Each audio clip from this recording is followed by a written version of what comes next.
Cet homme de 32 ans qui avait sous sa garde une fillette de 4 ans en situation de handicap est arrêté et placé en garde à vue. Lors des interrogatoires, il avoue les faits et révèle l'existence d'un réseau structuré bien plus vaste que prévu. Pour rappel, il s'agit de Pierre-Alain Cotineau, figure du monde politique et associatif, ainsi qu'assistant familial. Il avait d'ailleurs été candidat aux élections départementales sous l'étiquette LFI. Un réseau organisé et international. Les enquêteurs découvrent que cet assistant familial n'était pas un cas isolé, mais l'organisateur présumé d'un véritable réseau pédocriminel. Des enfants étaient livrés à des pédocriminels à travers la France et l'Europe.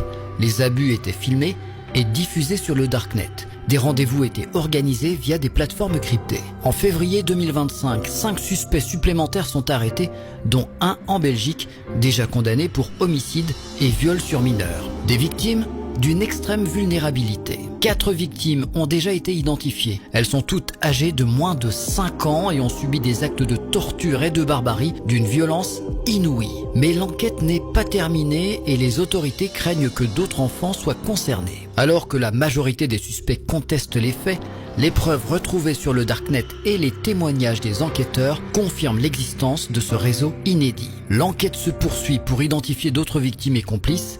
La police cherche à retracer l'ensemble du réseau. Le Darknet et Telegram restent des plateformes clés pour la diffusion de ce type de vidéos.